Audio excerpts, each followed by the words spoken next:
Okay. I thought the best thing to do today would be to start with floating Pong.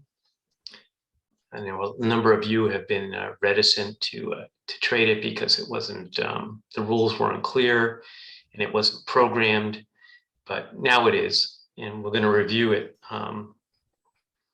today and discuss the programming and what's really going on there. But before we start, how many of you have actually traded floating Pong? Let's keep this interactive today. It's not like Monday through Friday where I'm the only one talking. Just a couple of people, okay? A little bit.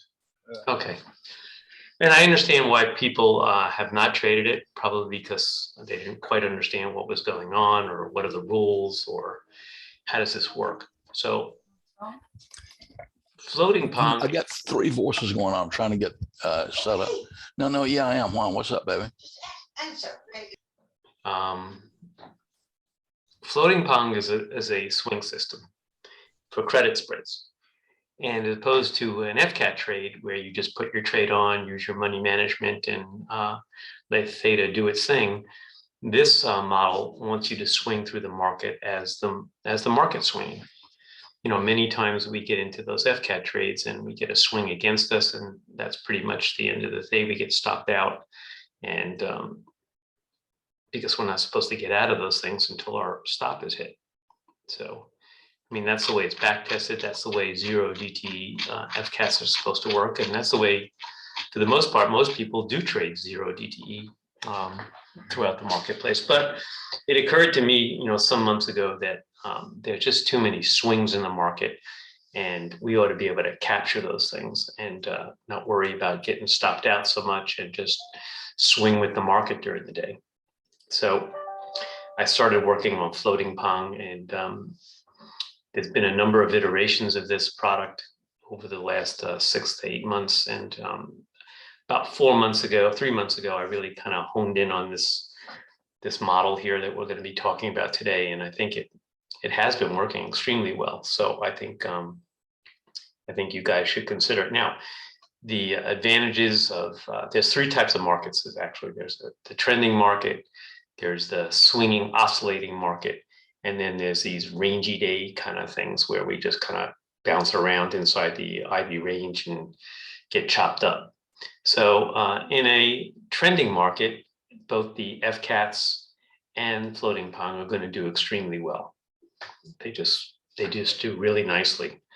The advantages of the floating Pong could be argued that if the market does a nice big move, you could move your short strike up and capture some additional premium.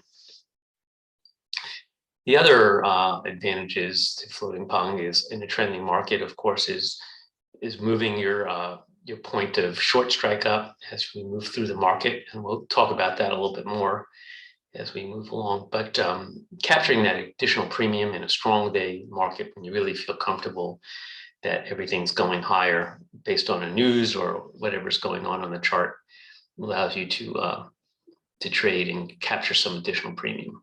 And there's multiple opportunities within floating Pong, typically 3 to 5 swings a day.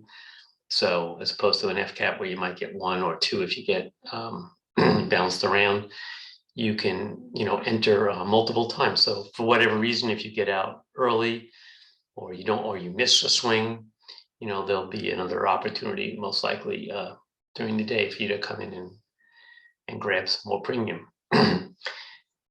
Additionally, the floating Pong numbers basically have tables underneath them, so you could trade it at data prices closer to price if you choose to do so based on news or whatever you think is going on, or you can continue to trade out of the money like a number of people are doing right now and just not worried about these little moves in here.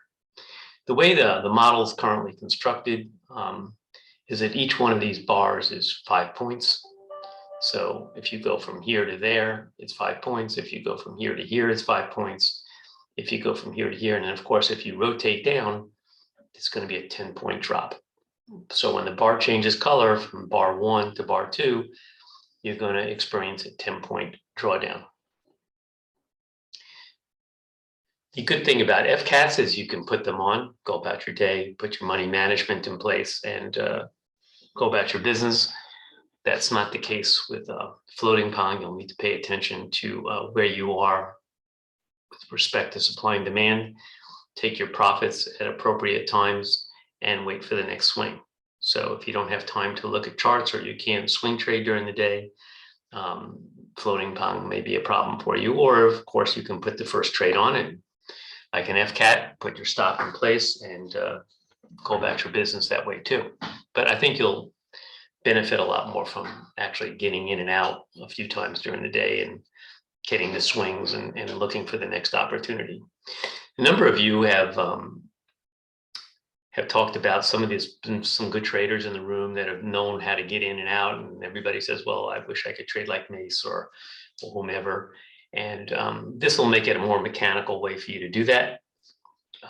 Gives you very specific places to get in, and you'll just look at some opportunities to take your profits, just like all these good swing trading guys, members have been in here over the last year. So this gives you your best chance to play on an equal playing field. Market two, the swings start coming in, you get a big swing down, you get a big swing up, get a big swing down during the day. Those generally don't work out so great for FCATs. Many of those days will be break evens or losers. Floating Pong loves those kinds of days where things are just swinging around. You know, as long as you take your profits at the appropriate places, you'll make some really nice money on those big swing days. There's been no shortage of these things where you get a big move down in the morning and then the whole thing just rotates back up in the afternoon. Those are great days for floating Pong, and they happen quite frequently in this market. Both the FCATs and the floating Pong model will not work well if you get into a very tight range and you start chopping around, especially if you're around that 945 pivot and you're starting getting, call signals and put signals, and you're trading with a 1x stop. It can get challenging in there. It's not going to be much different with floating Pong. We don't want to trade inside very tight ranges. You can get beat up a little bit in there if you're trading relatively close to the money or trading with a tight stop. So that's the Achilles heel for both the FCATs and the floating Pong model. So we have to be cognizant of where we take our trades. As opposed to an FCAT trade, we take it where it is. This, we have some choices. So I want to walk through a couple of days, last 2 days, and talk about the signals and how we could have traded it. But before I move on, are there any questions that I need to answer? Hey, Art, what exactly, when you say you're trading the floating Pong, what exactly is a floating Pong trade? You asked me the other day, are you making a floating Pong trade? Right. So that's what, well, floating Pong, when I built Pong, 25, 30 years ago, whenever 25, I guess, maybe 1990, almost 30. This was what Pong looked like. I mean, they're just these tables that move around that have price action on the bottom on the top and adjust during different volatility markets, getting more narrow or wider depending on what a market's doing. And so when I think of Pong, this is what I think of. This is the way we've always used it. So now we're doing it with credit spread. So there's just essentially these Pong tables, these green and red Pong tables with price action at the bottom labeled here for you. So you know where the top of the Pong table is and where the bottom is. And they move in directions. If they start moving up, the tables turn green. If things start moving down like that, the Pong tables turn red. So it allows you to see a trend very clearly and to trade with the trend if you choose to do so. So now we're looking for different opportunities because we're trading credit spreads of ways to get inside these moves and figure out how we can make a profit. So I want to go through, let's go through Friday because that was fresh in our minds from yesterday and see how the day would have progressed. We had all these signals now are computer generated. You'll still need to spend a little time looking at them to make sure that you are in the right spot when you take the trade. So obviously a red line down is going to be for you to sell calls. And this is all audio activated as well. Thank you, Dan, for help programming all this. And if it's a green line, it's going to tell you floating Pong, sell a put. So you'll hear the audio sounds and you'll see the visuals on your screen as well. On Friday, yesterday, at 9:45, we had this trade here. This came in and it told you to go sell some calls. At 9:45 on Friday, yesterday, we'll just walk through the day so you can see where you were on supply and demand too, get a sense of what was going on. Let's see, this is 7:15. All right. This is yesterday, correct? Yeah. Yeah, that looks right. All right. So, we had this little move up in the morning, and then this breakdown right here, which took us right over here to catch this move down. So that generated that short signal. You had a 10-point move in your favor. And then what happened? Remember, you have to look at two different charts with this thing to know exactly where you are. I do my best to call them out in the morning. So hopefully you'll be seeing it too. So when the price came down here, it came down here, but you can see we hit the pivot right there on your Pong level chart. You need to know where your Pong levels are because those are critical support and resistance areas as well.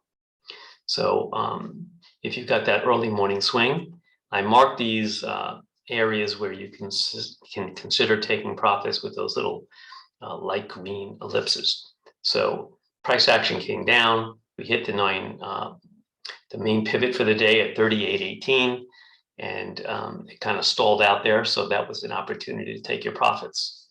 At the same time that happened, you got your first FCAT signal right here, right on that table. So in that situation, if you took that trade, obviously that was a loser. You were getting in on your FCATs when we were getting out of our floating Pong. So here we had an opportunity to catch a nice swing.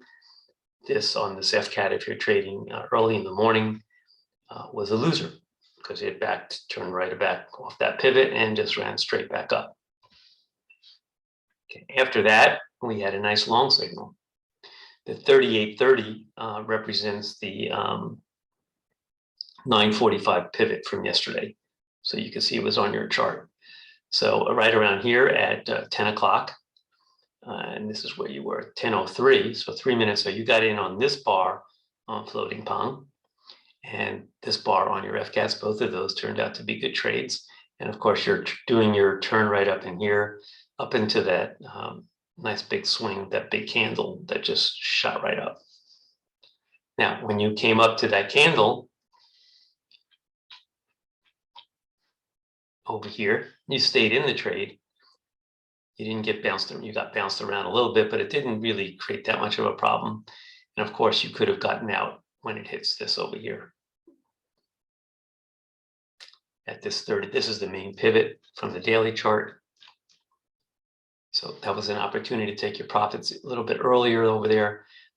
You can see you hit Pong level 1 at around 10:27. So let's see where that is over here. That's all the way up in that one. So you caught this swing in here at around 10:30. Catch this move in here. Take your profits if you wanted to. Now we came down here and we had a short signal. So let's take a look at where we were at that trade. So that was 10:06 yesterday.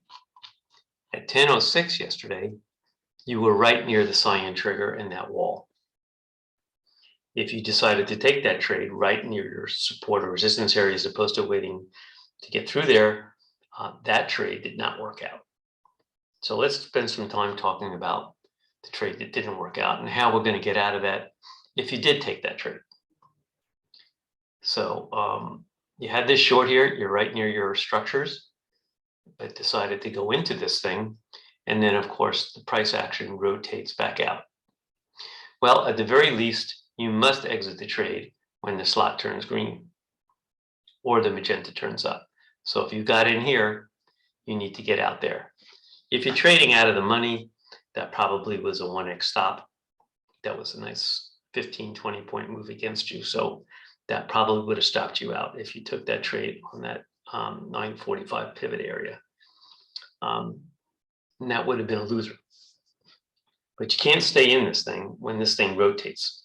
So if this starts to rotate on you, at the very least, you must exit that trade right there. And then, of course, that's going to generate an alternative signal to go sell puts, which we did at 1028. And the rest of the day was pretty easy. We had a short trade here at 1206, but by the time it started running back up, even moving against us, it was 4 o'clock already. So you had a couple of nice trades there. You had the swing here, a really nice swing here, nice swing here, nice trade here. If you took this right here, and you want to be mechanical with the system, then that was a loser. Okay. If you get an alternative slot closing area, or you see it just breaking through some areas you don't think it should be getting through, exit the trade and look for the next swing. When you get good at this thing and you get the sense you're in a strong market for the day and you sell closer to the money, you can bring in some very significant premiums. And I've seen some people bring in $10 in premium during the day on these things if you get aggressive with it. My suggestion is while you're learning this thing, trade out of the money so that you don't create havoc for yourself.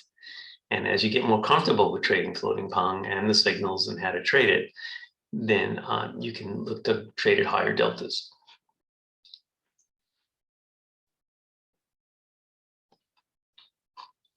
Let's look at first off, any more questions about Friday? Hi, Art. I have a question. Yes. So you're saying that if a wall or the pivot is slightly above or slightly below current price, that means in the close distance, you shouldn't place a trade. Well, let's think about this thing. Let me ask you this. Let's look at this bar right in here, right? And Yes. You see this below you. What are you thinking? Well, obviously, I have this really huge wall below me, and yeah, why not wait till it gets below there? Absolutely, yes. But yeah. Let's say there wouldn't be a wall, but only a fence. I wouldn't start exiting trades at fences on this thing. Okay, I would be looking at these Pong levels, okay, IB levels, or some structure that we're bringing over from the daily chart, or this 945 pivot, because we know how important that is. But I don't think I'd start getting out at all these little fences. Okay, so fences are, in your point of view, not a concern. I would not take a trade if I'm real close to a fence. Let's say I'm right here and I'm getting the signal. I'm probably going to wait till I get above it. I understand. But that's going to be But I think you should take the trade, especially if you're trading out of the money. I mean, these things don't. This thing is a pretty slow model. It doesn't move around so much. Yes. It's not like room one where you're flying all over the place. This thing is a slow moving boat. And the good thing with floating Pong is exactly when this thing's going to turn. On a 1 minute or 3 minute chart, you don't know how big that candle is going to be. It could be a candle like this. It could be a small candle every minute. You just don't know what's going to print in the next minute or 3 minute candle. Here, you know exactly what it's going to take for you to get stopped out. In other words, if you get into this trade here, you know that this thing's going to have to go down 10 points against you once you got that signal for it to start turning. So as long as that market doesn't move 10 points against you, then you're not going to see any reason to exit that trade unless you hit a target. In this case, if you took this trade here and you got close to here, and this thing starts turning, that's a 10-point move against you right there. You're starting to see this thing starting to shift against you. 15 over here. So You know exactly when this thing's going to turn, and you know exactly how much it's going to be against you. So depending on the day, time of day, that may stop you out or it may not. But I don't think you should worry too much, because if you did get stopped out, there's plenty of other trades during the day to get your money back and then some. And if you lost over here a 1.5x, 2x stop, whatever it is, you had plenty of other opportunities yesterday to make some nice money and to easily recover from that loss if you took that trade. As opposed to FCATs, that's it. You take your hit and you're done. That's your pretty much your day. This is not the case. You can get your money back now on the next swing and then some. So on the floating Pong, is the next candle going to start to show up in 5 points or 6 points, say? Yeah, for argument's sake, let's take this trade right here. When you got this, can you see where my cursor is? Let me move this. Yeah, can you see where my cursor is? Yes, can see. Yes. Okay, so this bar closes. Right after that bar closes when that bar is going to close too. So if this bar closes here at this bar closes here at 38.33, the next bar is going to print at 38.38, right? 5 points above this. This one's at 38.33. You add 5 points, and that gets you to 38.38. That this bar is going to close right there. When this bar closes here at 38.48, that this bar is going to close 10 points below it on the reversal. So at 38.48, this bar is going to close at 38. You can see. You just know it. What we can do down the road, if you think it's helpful, when we get the signal here, the vertical line, we can print the price on the close of this bar so you can do the math. You guys find that helpful? Would that help you? Can you repeat that, please? So when this bar closes right here, this long signal, if we print the price, and that closing price on that bar is 38.33, you'll know that this bar has to be 38.38, 5 points up. That's great. Same thing here. If you took this short here and you said, well, that bar closes at 38.28, this bar is going to close 5 points lower at 38.23. See? Yes. So you'll as soon as you see the data, you'll say, oh, I know exactly when that next bar is going to close. That's Go very print. good, Jeff. Yeah. But it's going to close 5 points up or 5 points down. That's right. And the reversal, if you, for whatever reason, you took this trade here, all the way up here, let's say, the good thing about floating Pong is, as opposed to FCATs, is you're generally catching these things at the beginning of the swing, within 10 points. You're not going to catch it, 30 points after a swing. Sometimes we get FCAT trades like that. That thing swung all the way down. Now you're at the bottom of the swing, and then you're getting your signal. As opposed to where you caught it here. You're always going to be generally pretty close to the beginning of the swing. You're not likely to catch things at the bottom. Sometimes you will, because like over here when you caught it right near that 945 pivot, but it's still near the beginning of the swing. You're not going to catch it when it's, you're not going to get signals over here to first get into the trade. You know what I'm saying?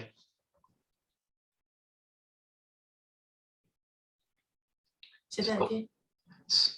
You're always gonna, floating Pong will always get you in, within 5 or 10 points of when the swing is starting. It's not gonna generate signals all the way up in here or down here to first get into the trade, right?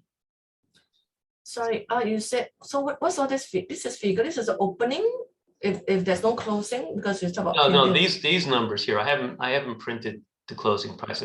This data here is for you when you get comfortable, for argument's sake. Let's assume you get really comfortable, or you see something, and we'll go through these. Let's assume this was the predictor over here on the prior day. And you can see price action came down, and we got out over here. Now you see price action starting to turn. and you see it go bouncing off the predictor, and it's moving through some fences, and you're saying, wow, this looks like a pretty strong move.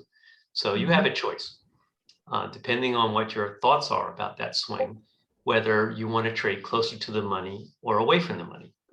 If you decide to trade away from the money, that's fine.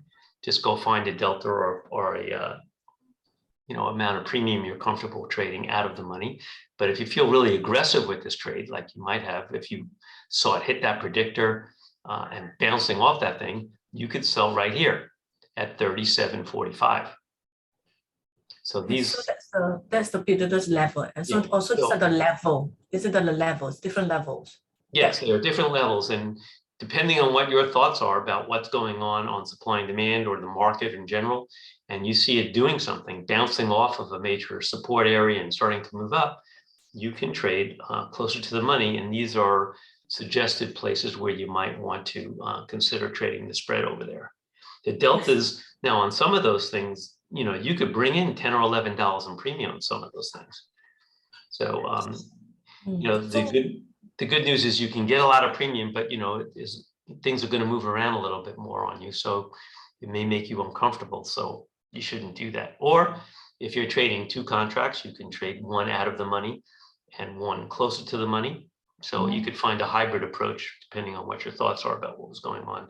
Once it bounced off that predictor over there and you start running, you might want to get more aggressive in there. So. Okay, so my question is that, okay, I understand that. So this green line is printed after the closing of this no, it'll print on the close of this bar. So you only print the green line after the closing of that green bar, the green candle. And then it's going to tell you, it's going to yell at you, floating Pong, sell put.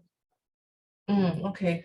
Okay, so if you're not paying attention or you're doing something else, you're doing some other work, you'll hear an audible signal, and then you could look at your chart, look at your supply and demand, and determine what you want to do. Okay. Okay. Got it. So if you're going to place the price of the closing, then how would all these numbers will not be there, right? Sorry, I didn't understand the question. No, just now you were suggesting that you're going to print the closing. Oh yeah. Price? We'll start looking to do that. That way you can calculate exactly when the next sometimes you get into a trade here where this isn't, let's just say this thing's flashing on and off, the signal isn't there yet, right? You don't know, you're trying to figure out, oh, is this signal going to be there? But on this bar here at 38.28, at 38.33, this bar is going to close, and it's going to be above your 945 pivot. Everything's turning to turn up, and you're going to catch that nice swing. That was right over here on Friday. Let's see where we were. That's when everything started to move back up.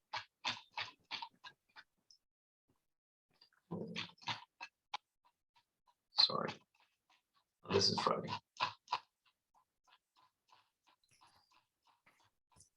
That was right over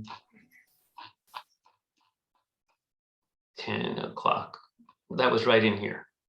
This whole thing, this whole swing started kicking in.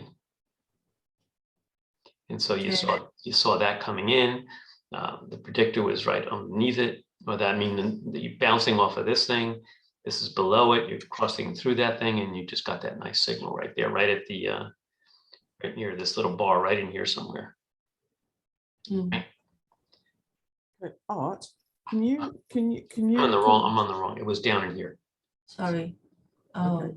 Kathy, go ahead. I'm sorry. Yeah, sorry. Can you show us what was happening at around about 10:30 on Floating Pong on Friday? I'm having trouble matching the time on Floating Pong with the supply and demand. Well, the first thing you can see. There was a reasonably good drop, but I don't think 10:30. Floating Pong What was happened? showing anything. Yeah, at 10:30, you were here. Right. So what was Floating Pong doing? Where's the 10:30 on Floating Pong? Whereabouts would that have been? I know you're able to do something that shows you that. Right there. Interesting. Right there. Okay, so we had about a close to a 15-point move down in the S&P, and it but it didn't actually generate anything in floating Pong. Oh, yeah, good point, Kathy. So Yes. you need a bigger move than that to actually generate a floating Pong signal. Am I right? Mm. No, it could happen. It can happen as soon as this turn. Some of these things could be 5, 10 points. Some of them could be 15. It's always likely to be, you know, 5 or between 5 and 15 points, depending on where you are on swing. So Kathy, what happened is that blue bar that when it went back up at one point that was red and it was flashing a red slot as well. So it was giving an entry. It's just it closed the opposite way. That's the tricky thing I find with floating Pong. It's similar to lights. Like you'll get all kinds of signals, like the magenta will be curling the opposite way and everything looks great. But if you wait for it to close, oftentimes you're at the end of the move. I've noticed that's one thing I've found challenging with it is like, when it's all closed, then you see, oh, okay, look. But then when you're looking at it in live action, because it's got such, you know, big 10-point ranges, it'll change quite significantly by the time the move is finished. So that's the thing. I haven't seen that. I haven't seen places where yesterday there was times when like the magenta was curling down and it was giving a perfect sell call signal. But and so it was because, you know, I had a stop out of 1x, but that was the FCAT, but that was only a 14-point move against me. So what I'm thinking is just that move that Kathy was talking about. That's a 15-point move that theoretically that could easily be a 1x stop out with floating Pong too. it depends where your deltas are. Yeah, correct. That was at a 18 delta. That was a 1x stop on a 14-point move. Yeah. On a sell calls. Mm-hmm. That was that big spike up at 9 o'clock on the call signal. Like to me, and I forget who else it was that we that are doing the early morning FCATs. Sorry. It stopped out with that University of Michigan sentiment. You know, that it was like within 2 minutes. Yeah, I was in that one. Yeah. I saw that flashing red one as well.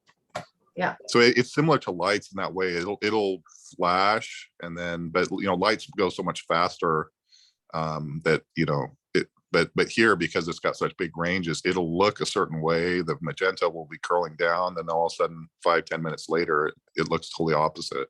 Yeah. That's the only challenge with it. You have to wait for your bar to close, just like FCAT. Right?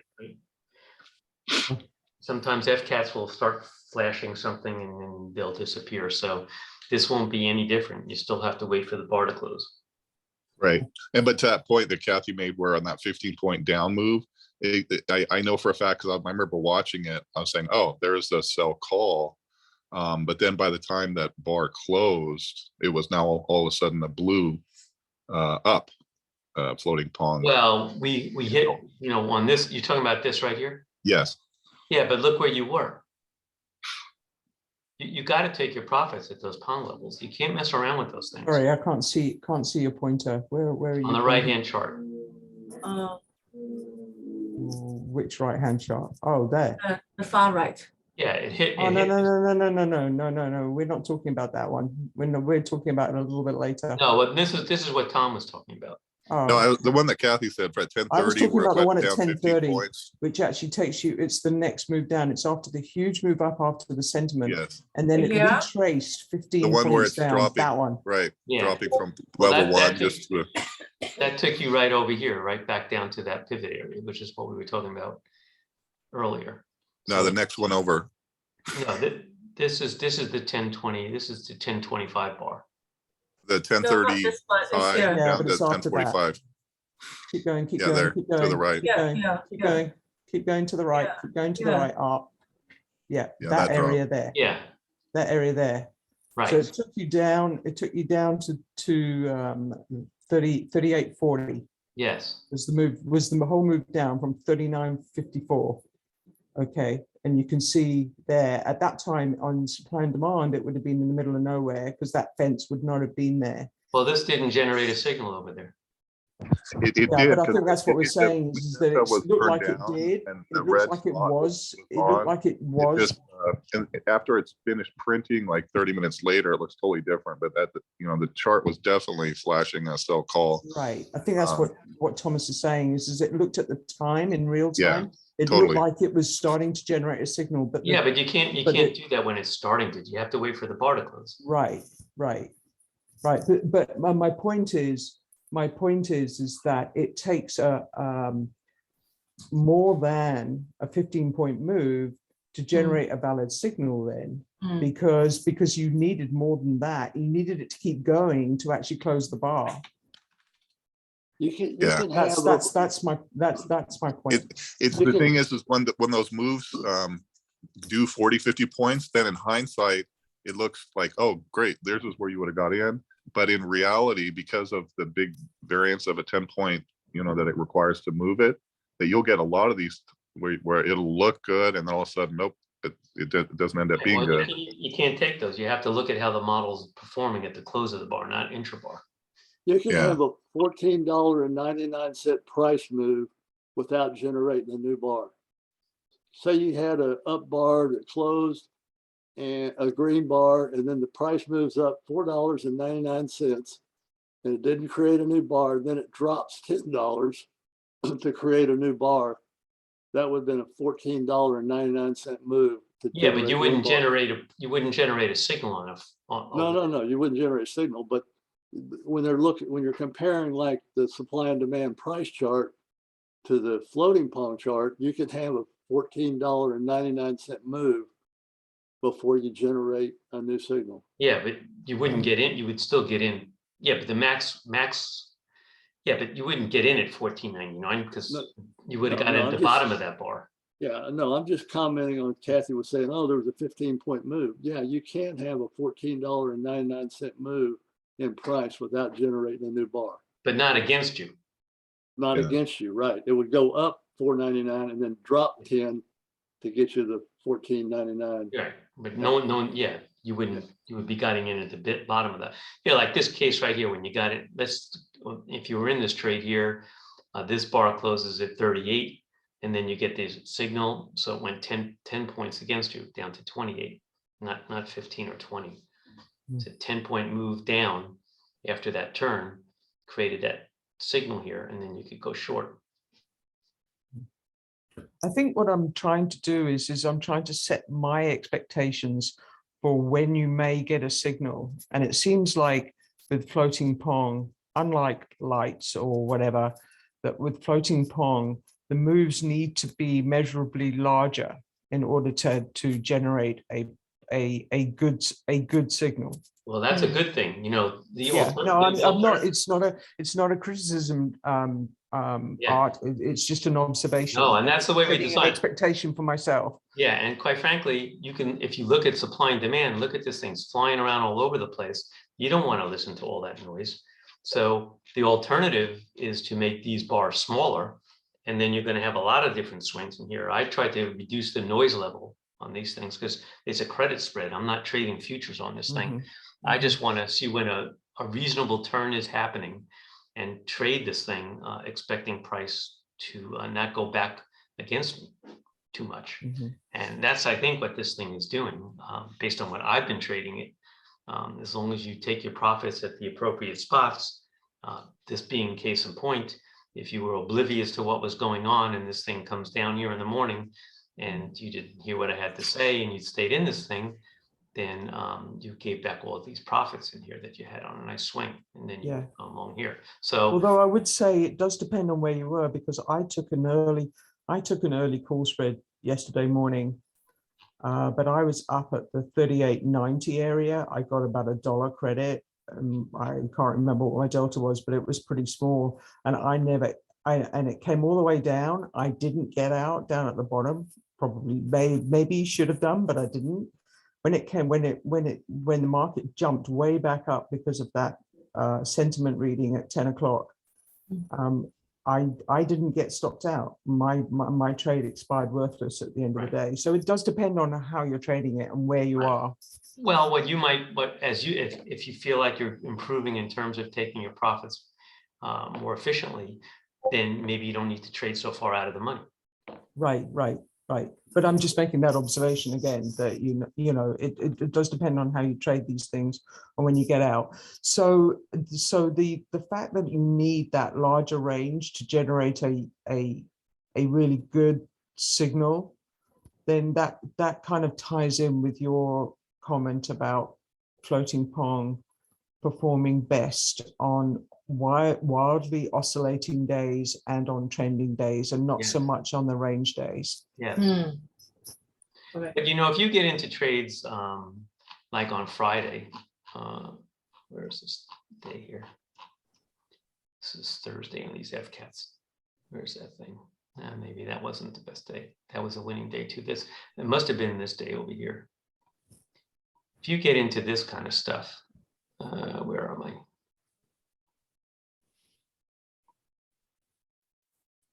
No, it's not that day. Some days you just start getting calls and puts, and you start bouncing around things, and you just start getting all these mixed signals. And those aren't going to be good days for FCATs or floating Pong.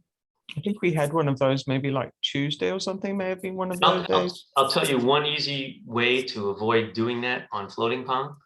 If you get multiple signals, 2 or more, inside a table being this green Pong table here, kind of like this. I think we had one the other day. It does not happen too often.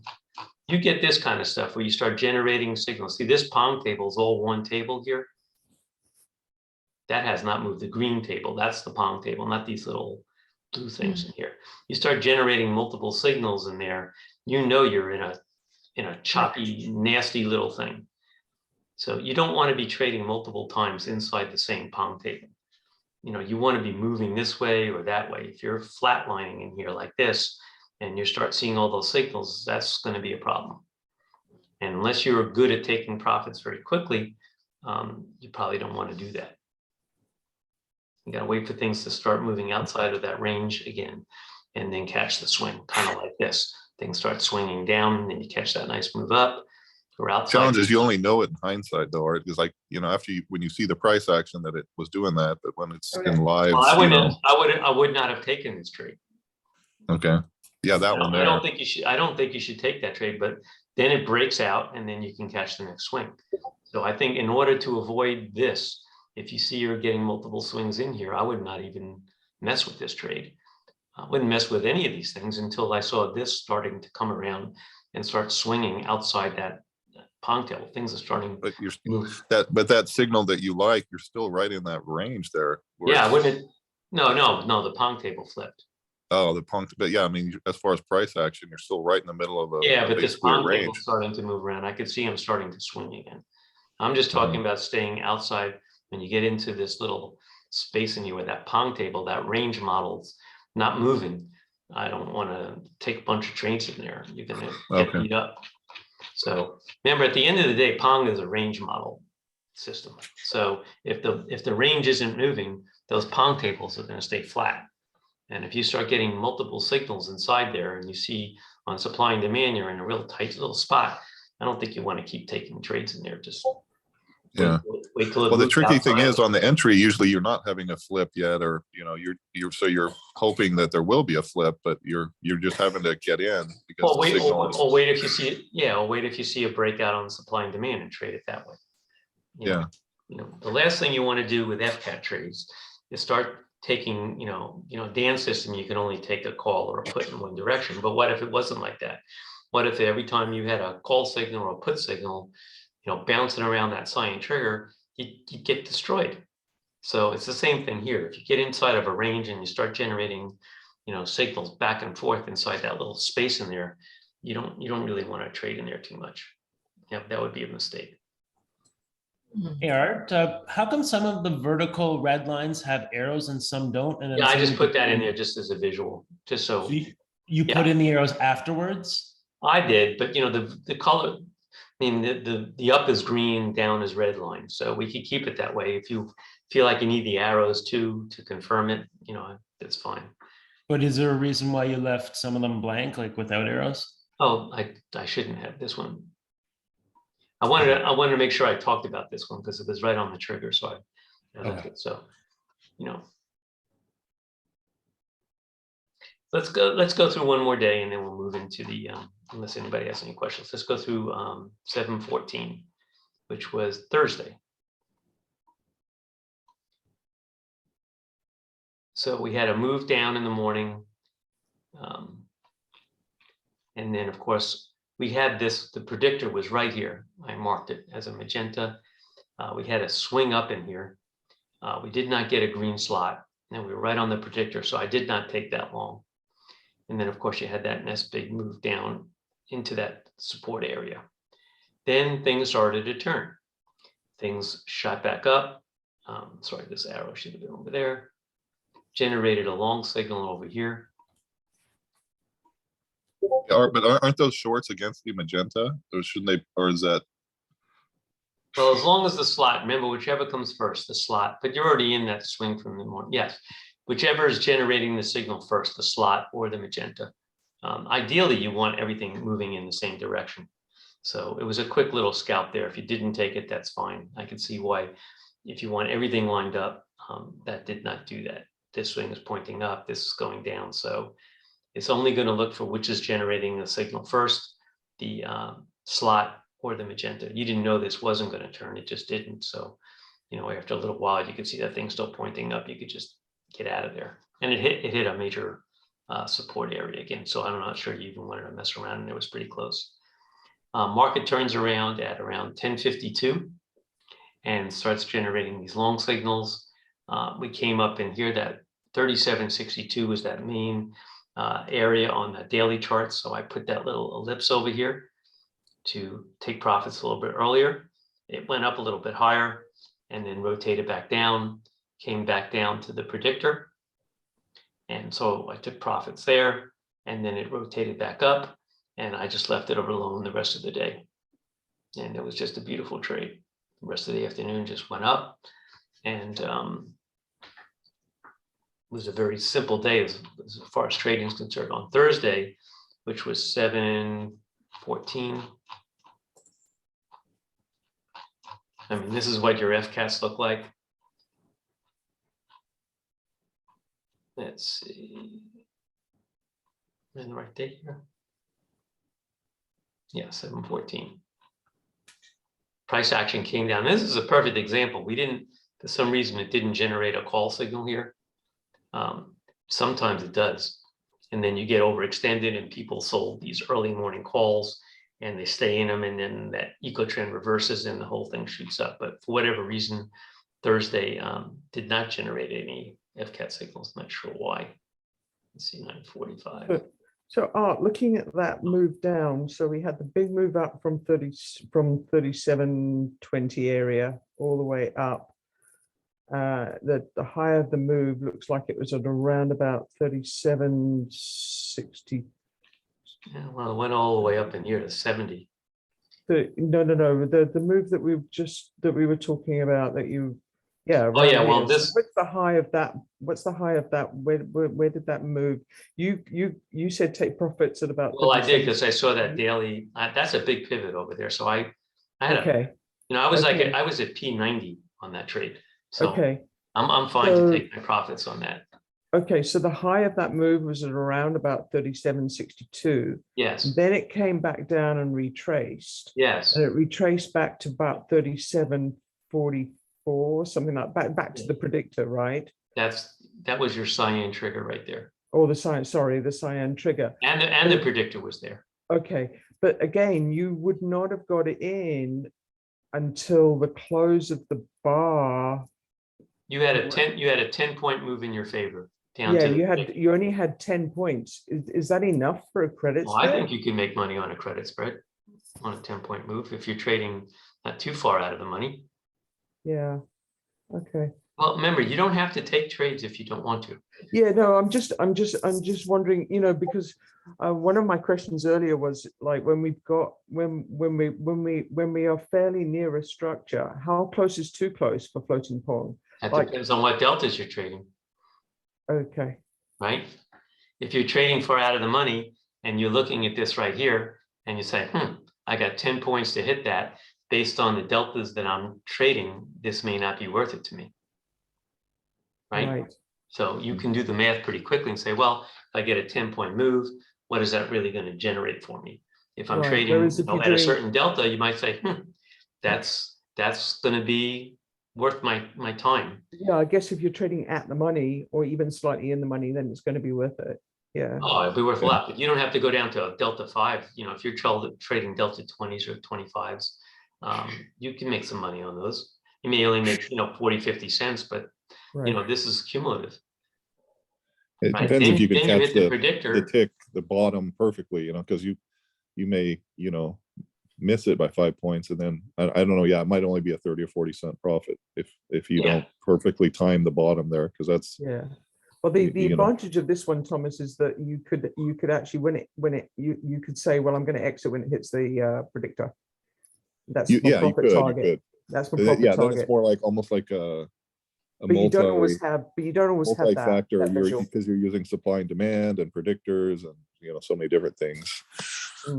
Yeah, it does require more thought than just trading FCAT, but can be much more lucrative if you can do it well.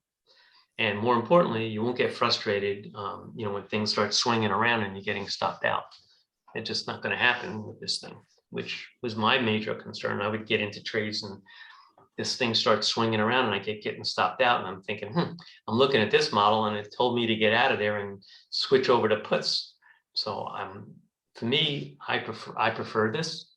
I like swing trading, and I like making multiple trades during the day, and I'm getting pretty good at getting out of these things properly. So Art, how do you set yourself a profit target? Could you walk us through that process? Because I think the entries are fairly clear. Well, I'm going to get out wherever it tells me to get out. Over here, I'm getting out. It doesn't matter what my profit target is. If I hit something, I'm going to start taking profits. I'm generally trading at around a delta 20. That's where I'm comfortable trading. Okay, so when you are hitting a structure of some sort, that's when you look to take some profit. Yeah, and I trade in multiples of 3 contracts. So I'll take one, I'll take 2 off here, and then I'll watch it. And if I see, this thing's starting to do this, I'm watching the 3-minute chart, and I see that thing starting to turn back up in here, then I'll just get out of that last contract. This slot, I start seeing green on my slot. I'm saying enough. Okay, that seems pretty clear. So now say you haven't hit a structure. Say you're. Well, let's talk about this trade. What would make you get out? I wouldn't. So up here, for example, so if you went after it came down, it hit the predictor. Yeah, I didn't get out of this trade. I sold the 37.40s over here, and I didn't get out the rest of the day. Oh, okay. So that little kind of like pink move, blue, pink, etc. That didn't tell you to take any off. No, I just left it alone because remember, this is happening at 1:18 in the afternoon already. So yeah, I guess by that time you're about 50 points out the money. So yeah, so okay. I'm 20 points out of the money on this thing. Well, this one I sold right over here, right below the predictor, because I figured if it goes back through there and it starts going through that predictor again, I'll just exit. So I sold the 37.40s right below that. Right. So, and then I got some good premium on that, and I just left it alone the rest of the day, and it just expired. Can you show us the predictor on the supply demand chart, Art? Where were we on this day here? Thank you. 7:14.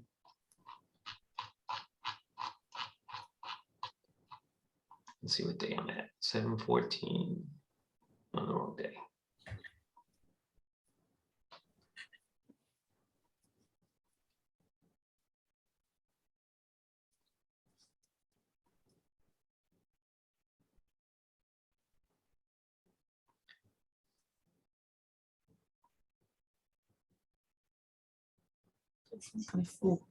I'm sorry, I hate doing this. I always mess this up. 7:14. That's 7:08. Sorry.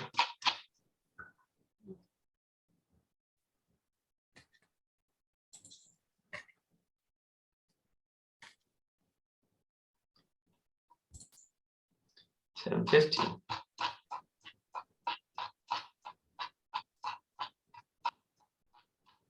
Hey, Art, on that trade, after it bounced off the predictor, did you start to move your short strike up? I did once. I did move it up into here. I moved it up to the, when it got in here, I moved it up to the 55. So I picked up another 30 cents. Nice. So this was the breakout right here at 13.18. That took me right over here. See, it started breaking through that predictor right there. This is the 13.18 signal right here, which was this. So I saw that. I sold down here. I figured if it turned back around through that predictor again, I'm down below that fence and everything, I'll just exit the trade. But it never did. It just kept going up. Interesting. Yeah. Yeah. You know, like I said, there's been some very, very good traders in here that have instinctively known how to do this. And people have said, well, I wish I could trade like them or like Mace or whomever else. But now at least you have a blueprint of how to potentially do that without making, there's just, it's not totally mechanical, but it does give you a roadmap of how to swing trade these things properly, which I like to do. So people in the chat are asking about stops and things like that. So it sounds to me like you personally don't use a stop, that you're more inclined to kind of like use the structures and say, like, for example, that last one that you just said, we talked about, where you said, okay, if it crosses back down through the predictor, I'll get out. Is that generally in your? Well, I found just from trading. Is that where you find? Well, is that what you think is a better way of doing it than using mechanical stop? No. I think find the delta where if you get a 15-point move against you, 10 to 15 points is going to present a loss that you're comfortable taking. That's the question. Find the delta that if you get a 10 to 15-point move against you, presents a loss that you're not uncomfortable taking. That's the key. And everybody's going to be different. I can't tell you what that is. So some people like to trade very tight, with 1x losses. You'll need to trade further out of the money if you're going to find a loss that doesn't create major problems for you. Alternatively, you can do like you do with Dan's 11 o'clock FCAT. You could find a premium level that you're comfortable taking as opposed to a delta, let's say $1.25, and say, I don't want to ever lose more than $1.25. If this thing rotates against me $1.25, I'm going to exit. Try to make sure that $1.25 is in sync with like a 10 or 15-point move. Something like that. That's where that's the challenge. You'll have to just come up with a number so you don't trade outside your comfort zone. Okay. No, because some of these premiums in here are, $5 to $7. I mean, you don't want to trade a 1x loss on a $5 to $7 premium. Yeah. That's too much money. That would make me uncomfortable. So if that's not right for you, you can't do that. You'll be a nervous wreck. With those $1.25 premiums, you're often trading at between a 10 and 15, maybe at most delta. And so you're really having to sit in that trade longer to see it profit, because it's just so far the money. Even those 10-point moves may get you only 20 cents profit, I think. So you almost do have to trade a little closer to the money. Well, I've seen some people, John Winslow, some other people that have taken these swings with 10 wide spreads and they're making, 50 to 75 cents. So the premiums are that good in some of these cases. They're trading closer to the money, but they're trading with tighter spreads and they're still bringing in, 50, 75 cents on a swing. So that's another way to do it. Just narrower spread, because the I've been 50 wide. trading for a bit. I'm sorry, Isaac, I didn't hear what your question was. Can I chime in if I may? Because I've been trading for a bit.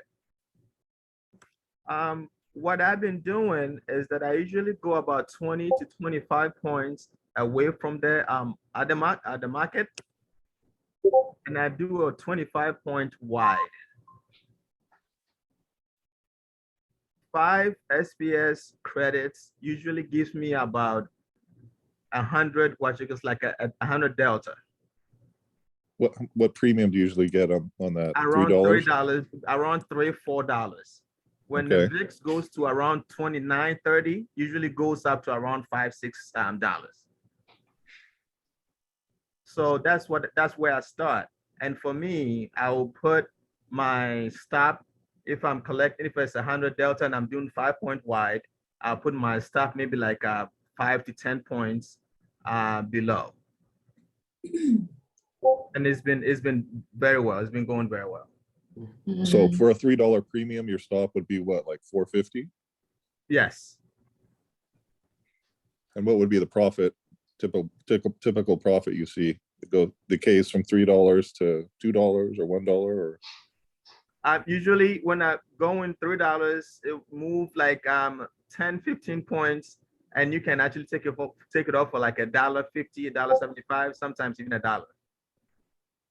Okay. And what has also been working great is usually when it's trending higher, because as the market goes up, the VIX actually goes down. So now you're getting money from Delta, you're getting money from Theta, and you're also getting money from There you go. Vega.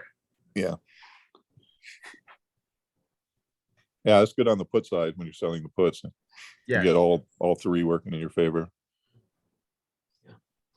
Look, it's another tool. For whatever reason, I have not been successful in telling people about EcoTrend and Brick. Some people adhere to it, but this kind of stuff drives me crazy. I see EcoTrend swinging down like that. This gets pretty close to being oversold, and then you get these swings in this market. This one gets overextended over here, and then you get that swing, and I keep seeing people get stopped out.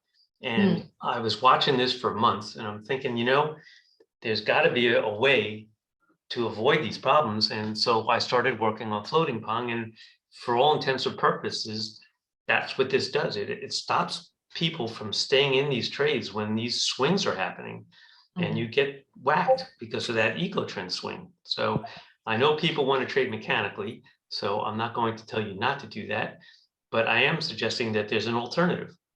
And this looks like a pretty darn good one to me. So you can choose to trade it if you want to. It's another opportunity for you to trade differently.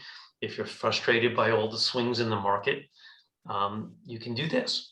And quite frankly, if you get good at this, you can make a lot more money than $1.25 a day.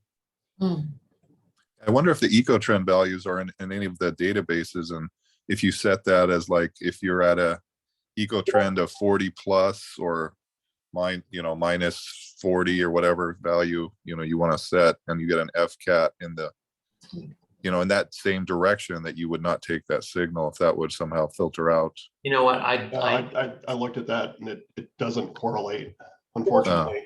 You still get good signals with EcoTrend when it's overextended.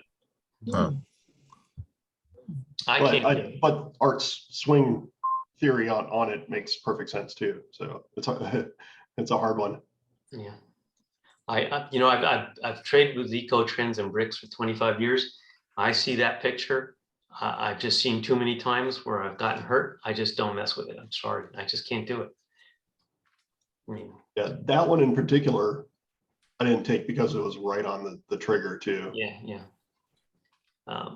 But that being said, this creates another opportunity for you. And quite frankly, my thoughts are with FCATs, if you catch FCATs at the beginning of swings or close to those floating Pong swings, those are going to be great trades. Sometimes because you don't know when 11 o'clock is going to pop up. I think we caught one of these things the other day. Where the heck was that thing? 11 o'clock.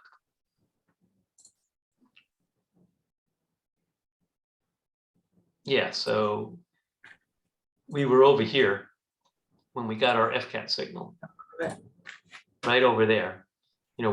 We sold the puts down here, and we were looking to get out of this thing over here. And then of course it went a little bit higher, and then the whole thing just rotated around. So the challenge with FCATs is that cyan pivot, because like you can't get a signal in the direction you're moving, and if you're kind of far below that pivot, you got to move sometimes 40 points to get up to the pivot, and then the move is exhausted. But then all of a sudden you get a signal, and you're like, oh, if you're mechanical, you you would Yeah, I take know. it, but then, yeah, like you're saying, you've already, Well, if you decided let's take the cyan trigger out of the equation and let's generate FCAT signals every time the swing comes in, you're essentially trading floating Pong. That's Yeah, really just- what you're doing, right?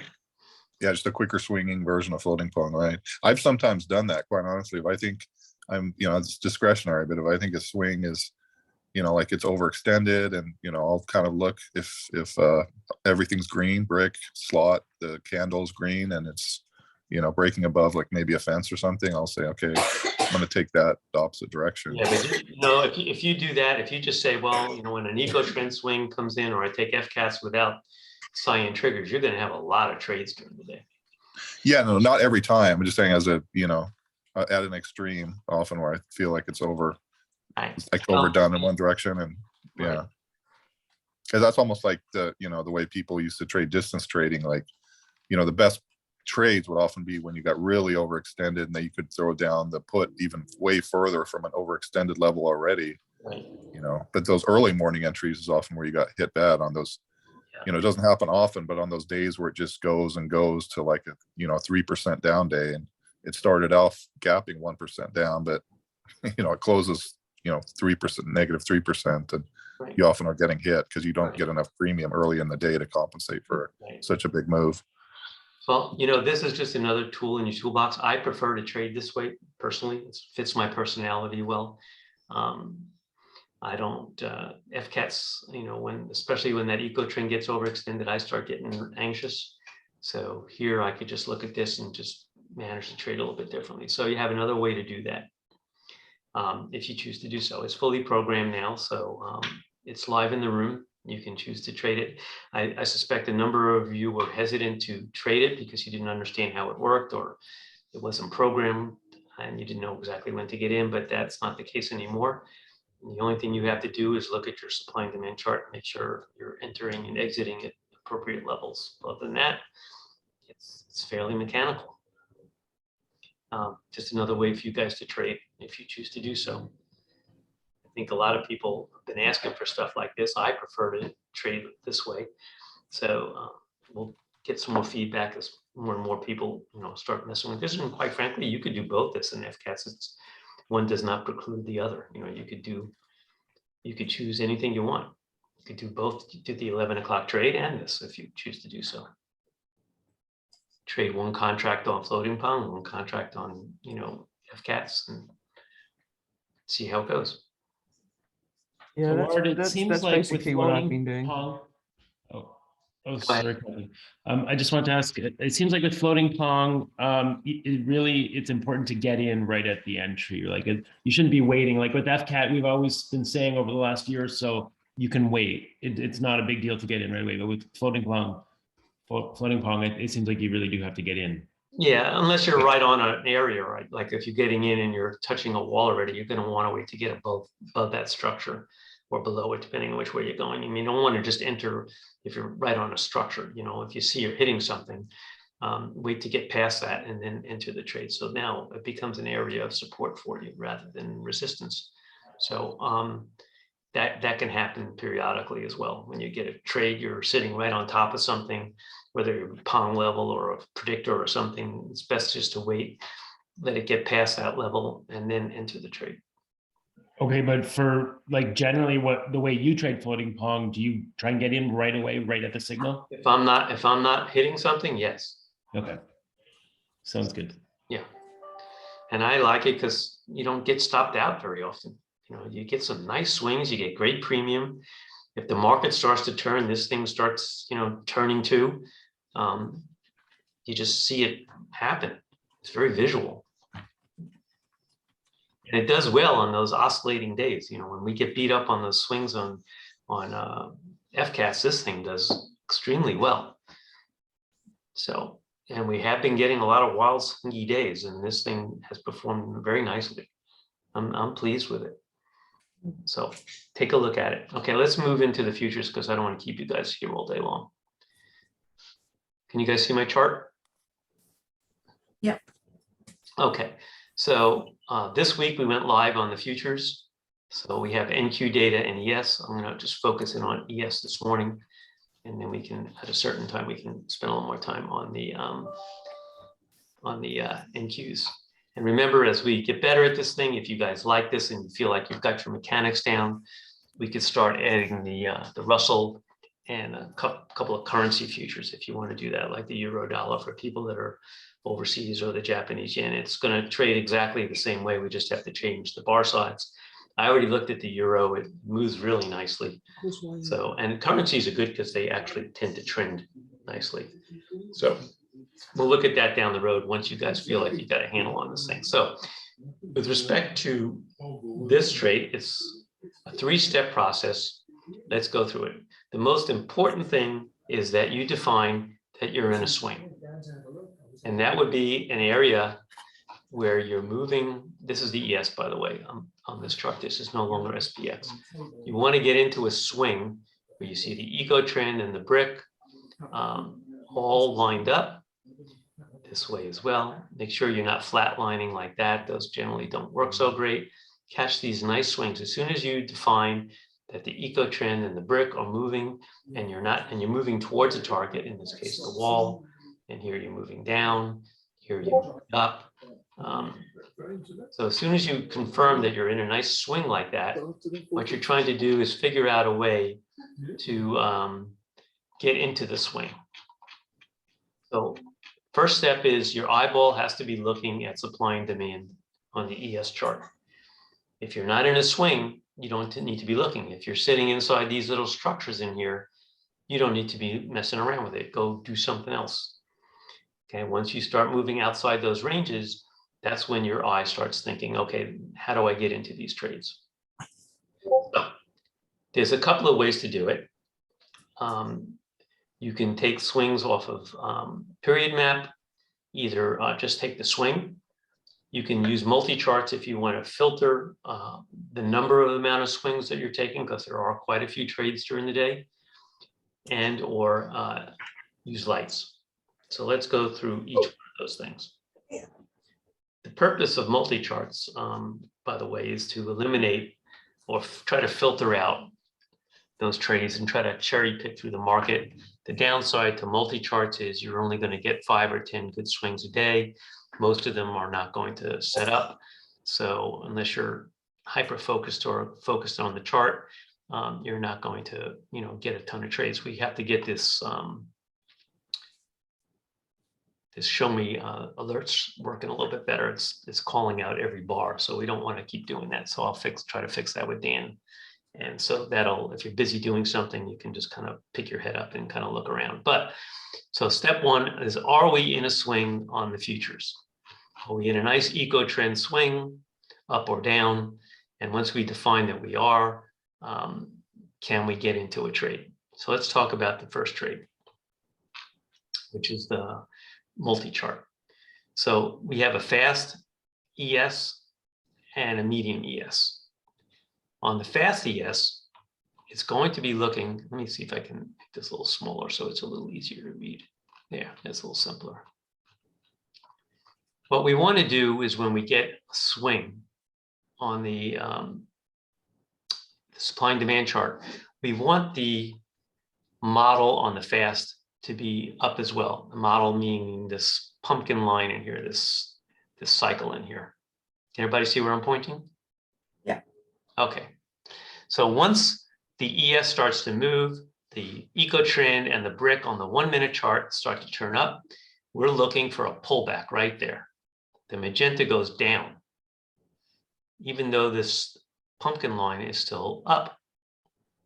Once that happens, we want to look over it. Let me see if I could get my settings set up so we could do the charts together. Settings, pointy tracker, and workspace on. Let's see if I could find this little trade right here. And I'll move this down for now too. Okay. So we get into a nice swing. Where was I here? Let's find that little opportunity again right here. So a green vertical line pops up on your chart. And now you're in multi-charts. And so what are you looking for now? You have the green vertical line. Everything on your 1 minute is pointing up. right? As you get into this trade right here. So you're watching this thing, everything's turning up, and you want to make sure on your medium chart that this magenta line does not go down. If this goes down, just like this one went down, the trade is void, which happens the vast majority of the time with multi-charts. It filters those out. If this move is big enough to push this thing down, it tells you that the trend is not strong enough and you shouldn't enter it. However, it does create this little opportunity for you, and all you're waiting for is for the slot to turn green. When the slot turns green, right there, where my little cursor is, you enter the trade and take the trade long. If the magenta had pulled back down, then the multi-chart trade would not confirm. It gets voided. And you just take this trade up in here. Generally, what I've been able to see is that the general move is around 3 points. So you have to leave some room for the bid-ask spread, and that usually is another 1/4 point. So the move, a 3-point move is going to generally be about a 2.5 point move because you have to get in and get out, right? So if you want a 3-point move, you've got to leave a little room for that 1/4 point move in the spread. So the best way to take these trades, I think, is to have your dome set up where you look to get 2.5 points at the entry and get out when it hits 2.5 points, and have a 3-point stop, a 3-point trailing stop. So if you move up a point and your stop was initially a 3, then you're only going to have a potentially 2-point loss if it returns against you. If you go up 2 points and you haven't gotten out, then your risk in the trade should be 1 point. Don't let a 2-point move in your favor turn into a 3-point loss. First off, I want to make sure everybody understands what I'm saying. Yeah. You guys got that? Yeah. Yes. Okay. Do not let a 2-point move or a 1-point move in your favor turn into a 3-point loss. If you're taking the trade here, you can see this trade here, this green bar is 38.62. If there's a turn, which means the bar turns color, it's going to be a 3-point drawdown. You can see 59, 62, 59. So you know that when you're in a swing, if you're going to have a 3-point move against you, this bar is going to change color and close. True. Okay. So let's just say you got in over here, right? So you get 1 point up, 2 points up, and then it reverses. How big of a loss should that be for you? 150. 1 point. That's correct. 1 point. So the average loss on these things is probably going to be about 1.5 to 2 points. So, and your winners are going to be 2.5 points, or maybe more if you let a runner, but let's assume 2.5 points. Assuming you can generate 50% win rate or better with this, this is going to be a profitable system. I think the win rates are significantly higher than that. You'll have to ask people that are trading it more aggressively, but I think if you hit a 50% win rate on this thing, you'll wash. But I think the numbers are significantly higher. The risk reward on this thing is pretty good. Many of these things, the losses are only 1 point. There's very few of these that I've seen where you get in on this bar here and then the thing just turns on you and you have a 3-point loss. I mean, it happens, but it doesn't happen very often. Usually get a point or 2 in your favor, which reduces your risk. So make sure your domes are set up correctly. Okay? Do not just leave your 3-point hit out there and take those kinds of losses. You don't want, that'll mess everything up if you do that. If you go up 1 or 2 points, you do not want to have a 3-point loser. Okay, so that's your option A, just to take the trades off of multi-charts, waiting for both of those things to line up, and then take the trade. Again, that will reduce your trade count considerably, but will allow you to theoretically, cherry pick through the market. That's trade 1. Trade 2 is just take the trade as it is. Cycle goes up, Everything is green on your supply and demand chart. You're getting a nice swing up. You can see that you're not hitting a structure. You've got room to get to your fence if you're down in here. If you're anticipating coming up to that level, you can always take your profits at the fence if you want to get a little bit more than 2.5 points. Don't take the trade if you can't at least get a couple of points to the fence, because you're going to get bounced around. So trade 2 is everything looks great. EcoTrend and Brick are swinging up, and you get this pullback, this green line right here. Instead of looking at multi-charts, just wait for this to pull back, wait for your slot to turn green, and then go long. Same thing. If you hit a structure, like over here, or a fence, exit the trade at that point. Don't stay in it, expecting things just to go through those. Some of them will. And if you feel comfortable, you could always re-enter like it did here. It hesitated, slot turned black again and then green, and then you could grab another couple of points. But the dome should be set up. I've seen some people where, you know, the bar's flickering back and forth and they're not confident in the trade. I don't think you should do that. I think you should just let the numbers play out, and you're either going to have a small loss or you're going to have a winner. I don't think you want to start going through the emotional stress of trying to figure out what this thing's going to do intra-bar. It's easy to look at this thing after the fact and say, oh, everything was green, it went right up. But many of these things, you know, they wiggle around a little bit. They're not always perfect. They don't just shoot up and you make your money or lose it. They wiggle around. The bar, you know, turns into a doji, might even be a little red in there a little bit for a second. But you have to just trust the model. I suggest you put this thing into a simulator a little bit, make sure you're doing it right. But I don't think you want the emotional stress of trying to trade intra-bar on this thing. You know, as long as you have your money management and your dome set up correctly, that's what you should live or die by, I think. Because trading is no fun when you're trying to figure out stuff intra-bar, whether it be floating Pong or this. It's just going to make you too anxious. It's just not worth all the stress, I don't think. Art, what is dome? Like in TradeStation, you have a dome. Do you guys know what that's like? You know, where you put your money management in, like in let's see, apps.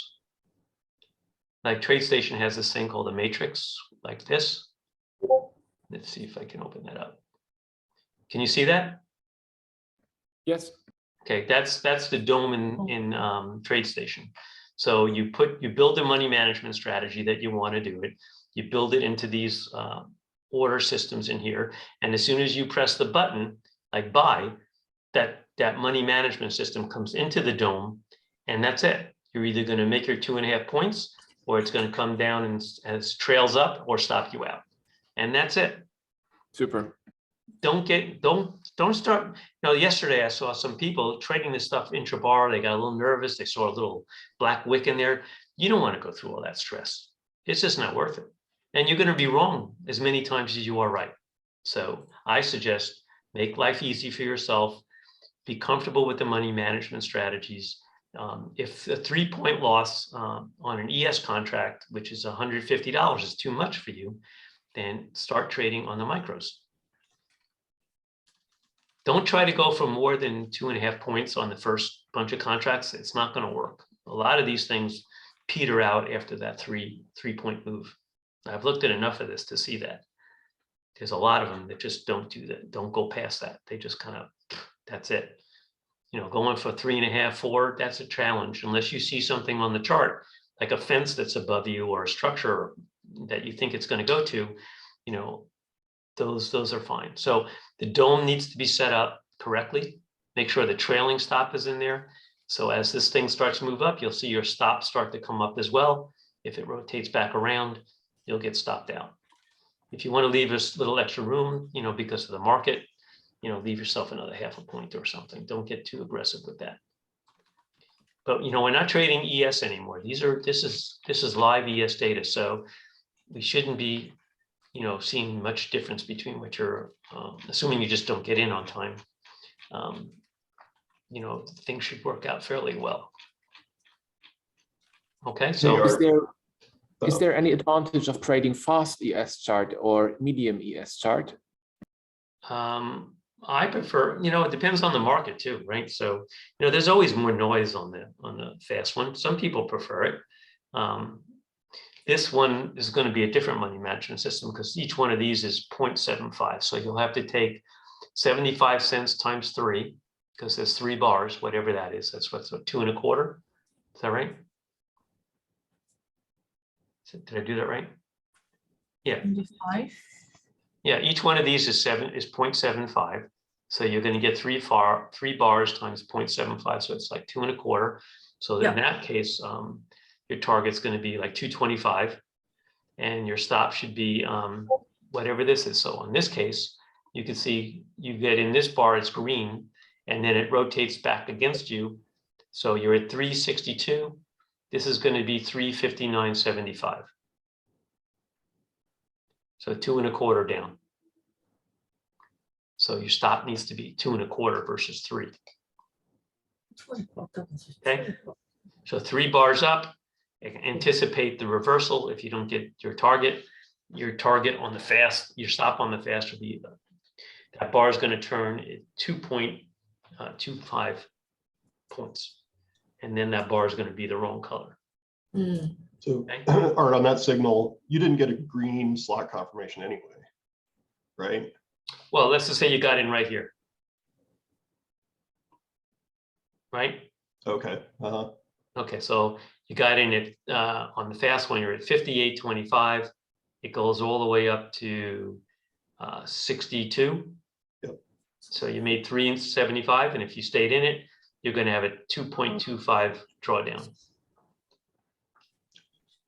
But I don't think you should stay in those things that long. No. So before with this model, we were taking the entry at the reversal of the magenta. Is that not necessarily the case anymore? No, that's going to put you in over here. What you're doing, as soon as you get that vertical line right here, yep, you're waiting for that slot to turn green right there. And you're entering on this bar right here. Okay. So you waited for the magenta, you're going to be over here. Yeah. Okay.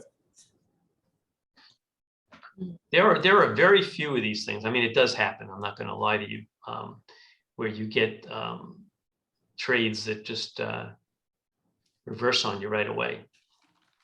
It does happen, but it doesn't happen too often. But you have to be comfortable with taking, if you're trading on the medium, a 3-point hit or a 2.25 on the fast, and make sure you're comfortable with that kind of a loss. If that number sounds too high to you, then move to your micros so that you're not going to feel uncomfortable. The most important thing probably right now is, making sure you do this right, get your mechanics down, and don't be afraid of losing. So don't bet too much, right? You can always scale up as you get better with this stuff. And when the market's moving too fast, don't jump in there. Wait till the market's, gets to a pace you're comfortable with. Wait for those that supply and demand chart to line up correctly, and then just jump in there. Wait for those nice swings. Okay, let's move to the third opportunity, which is lights. Lights is a swing model, and if you're trading off of lights, you want to wait for those magentas or those blues, and you'll need to manage the trade at the midline. Sometimes you'll get 3 bars in there. Sometimes you'll only get 2 and it hits it. You'll have to adjust it right there. Okay, same thing. So you're waiting for, on the fast one, you're waiting for those magentas and the blues. Here's a magenta. Manage the trade at the midline. If you feel like, oh, you're looking at the 1 minute, it's going to keep going, or your eco trend, you can run it down a little bit more. But you'll still need to manage these things. I'm just going through Friday. I'm only looking at magentas and blues, not those little mid things. Is a magenta. You'll need to manage those down a couple of bars. So let's take this trade right here. If you did this on the fast, and then you got 2 bars down, and then it reverses. So if you didn't take your profits there, you were thinking, oh, it's going to go down to this midline here. I've got to wait for this bar to close. So you've got this bar, and you're trying to get 3 bars, and it doesn't happen. This should not be a big loss, right? It should be relatively small. I mean, you really want to get three bars in your favor. That'll take you to your target. And then if something goes wrong, like it did here, this drawdown here. So for argument's sake, let's say we got into this trade right here. You got into the trade at 63.50. It goes down to 62.75, and then it goes up to 65. So you got in 63.50 and you got out at 65. So you lost 1.5 points. You didn't lose 3 points on that thing, right? Or some big number because you trailed it. Okay. So the fast ES, the one bar is 0.075.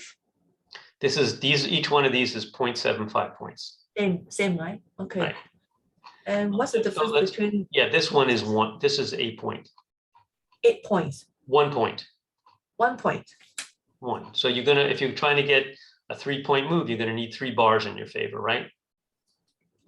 Okay, so medium is 1 point and fast is 0.75. Okay. Right. Now, the trick with trading lights is also going to be the same. As opposed to taking every one of those swings, which can be a lot of trades during the day, try to catch the ones that are in the same mode as the trend. If the eco trend's going up, try to catch a swing that's going in the same direction. So eco trend, the K-band model has the trend built into it too. So you can see it's green in here. The eco trend at the end of the day on the ES swings up. So just try to catch this. As soon as you get 3 bars, you're going to hit your target. If it doesn't make it 3 bars, or you don't take it beforehand, you're going to get stopped out if you leave it alone. Try to manage the trade at the midline on those as well. There's a case of, oh, this wasn't a signal. So what's the difference between the dark blue line and the cyan blue line? There's a cyan blue line on the left. Oh, this one, these are just No, not this one. Cyan. Yeah, this one. No, this one. This? Cyan vertical blue line.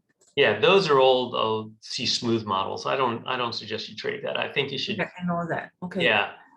You can take some slingshots with the trend, but try to stay with the trend. You know, like these kinds of moves in here. Let's see if we can find some more. Well, let's look over here.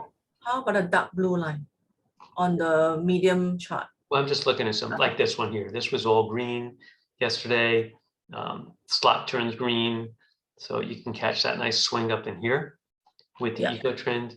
So everything's going down over here. The market's selling off. Don't try to go long. Wait for this thing to turn and catch that swing down here. Get your 3 points. And just try to stay with the color of the thing. Same thing here. Everything's. Sorry, hold on. Yeah, this blue line. What's this blue line? Well, this is telling you that you should go. Yes, if you were in this trade here, you should get out there.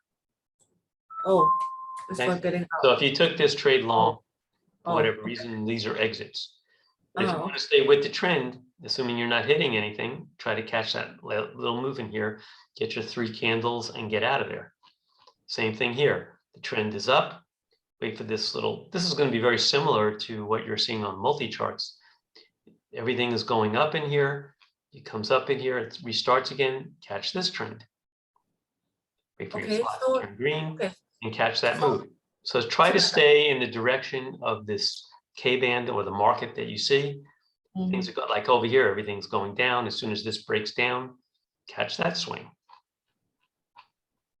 Okay, so wait for a trend like right over here. The market's moving up. Wait for that little blip in here. Wait for the slot to turn green and catch that. This is all green. Try to get your 2.5 points and use your money management and get out.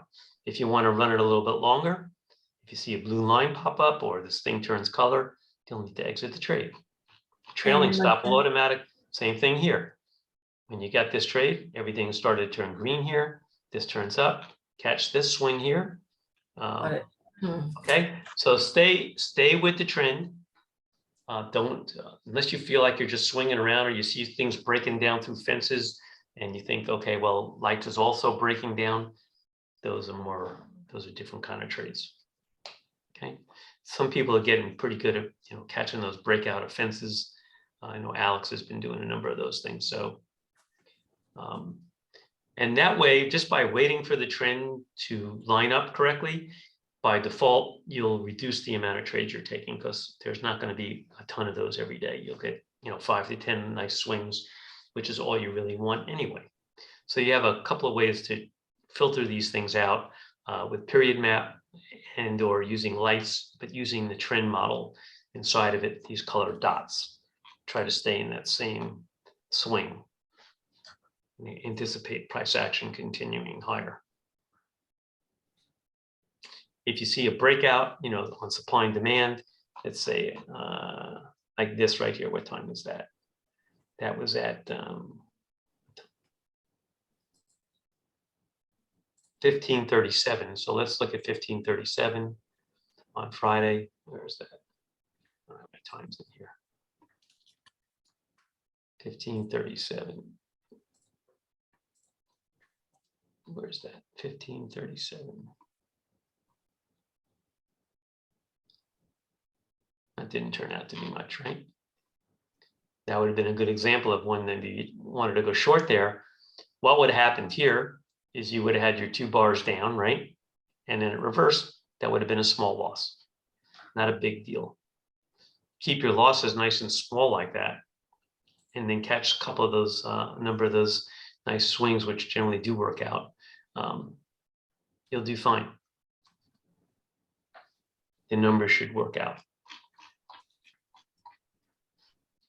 Okay. Any questions, anybody?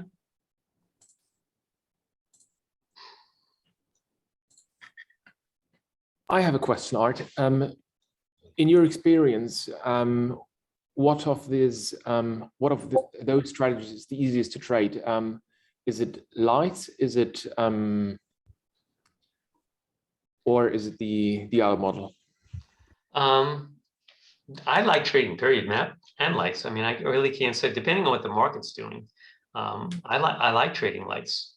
I'm more partial, depending on how, if the market's moving slow and it's really kind of dripping around, I'll trade on the fast. If it's moving relatively quickly, I'll probably move over to medium. And depending on how quickly the market's moving, I'll make some decisions about what I'm doing. But I think you should, for now, I think you should pick one that you're comfortable with.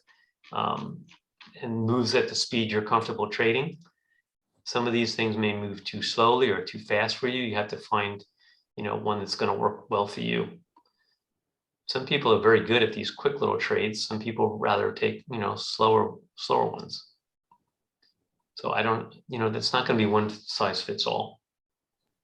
Sure. Thank you. If you sense that you're breaking out, like over here, what time was this? 14:45. So let's look at 14:45.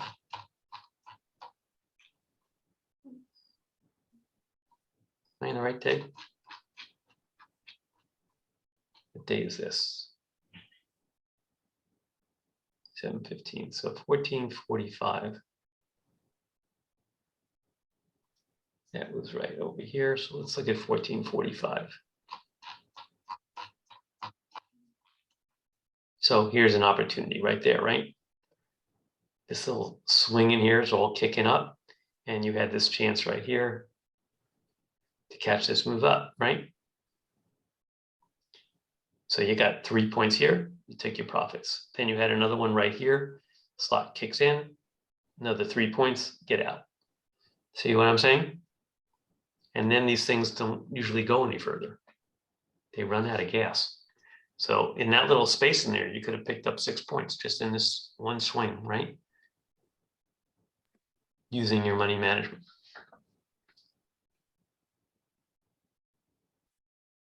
Right, so you're just waiting for those little swings to come in. This is what it would have looked like. And just catch that nice swing. What time was this? 14:41. Where is that? That's the one we just did.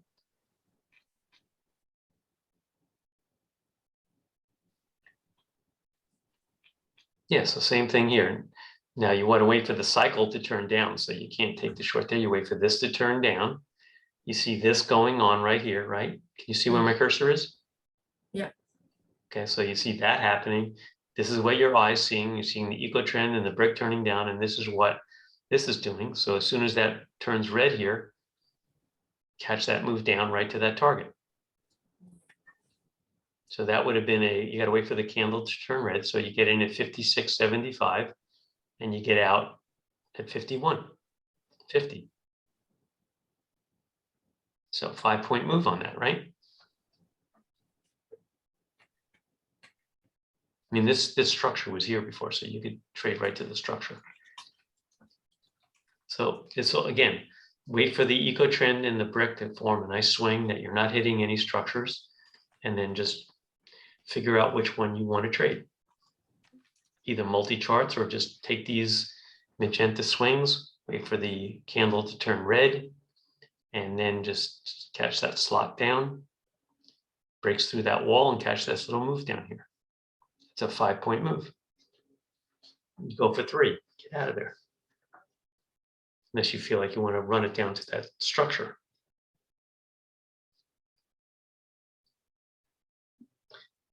Any questions, guys? First off, did you guys find this helpful today? Yes, Oh, yeah, definitely. Okay. thank you. Okay, let's do this. I'd like to regroup in 2 weeks and go Yeah. through everything again with everybody. Let's do another Saturday morning and Thanks. see if we can fine tune what everybody's doing. In the meantime, please stay active in Discord. If you've got some dome issues or things you want to try to resolve in terms of money management, please post them into the Discord room so that we can all benefit from that. And make sure you have that trailing stop in and you just kind of cherry pick, just be patient. Wait for the nice swings to start, don't force things, and jump in there with whatever you're comfortable trading, either lights or these period map models, and use the right money management strategies. Is there anybody that could, that uses TOS that could help us program our DOM? Yeah, good idea. I also use TOS. Okay, thank you. Anybody? Yeah. Can share in the Discord. Okay. Reach out to each other, fine tune the mechanics of this thing. I don't have all the answers, but I think we got a pretty good handle on it, and we can get it better. As I said, I'd really like to add a lot more stuff to this room as we improve our skill sets. So there's a lot of things we could trade in here once we understand how we're doing. But if you guys don't talk to each other, it makes things a lot more challenging to get data out and figure out what's working and what's not. So, the onus is on you, I guess, at some level to